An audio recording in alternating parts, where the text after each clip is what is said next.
గనుక రెండు చేతులుంటే ఆ చేతులకు నరికేటి శక్తి ఉంటే, నాకే గనుక రెండు చేతులుంటే ఆ చేతులకు నరికేటి శక్తి ఉంటే, మనిషి నా ఒంటిని తాకెటోడా వాని మనుగడను సాగించువాడా. వృక్షాన్నిరా నేను వృక్షాన్నిరా, మానవాళికి ప్రాణ భిక్షాన్నిరా. వృక్షాన్నిరా నేను వృక్షాన్నిరా, జీవకోటికి ప్రాణ భిక్షాన్నిరా.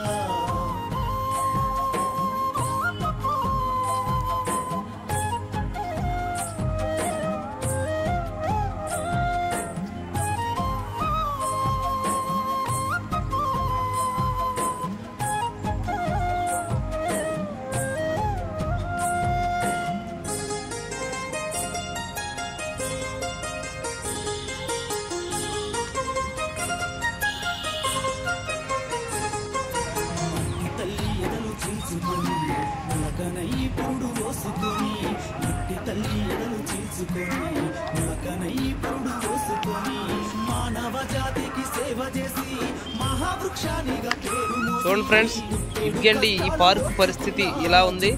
ఇదిగో చిన్నపిల్లలు పెద్దవాళ్ళు వచ్చి సేద తీర్చి చిన్నపిల్లలు ఆడుకోవడానికి వెసులుబాటు కల్పించిన ఈ పార్కు ఇప్పుడు చూస్తే ఇలా భయంకరంగా చెట్లతోనూ పిచ్చి మొక్కలతోనూ నిండిపోయింది. దయచేసి ఈ పార్కుని అధికారులు చొరవ తీసుకొని మరలా ఒక డెవలప్ చేసి ఒక పర్యాటక ప్రాంతంగా చేయాలని ఆకివీడు ప్రజలు కోరుకుంటున్నారు. దయచేసి స్పందిస్తారని అధికారులు ఎదురు చూస్తున్నారు.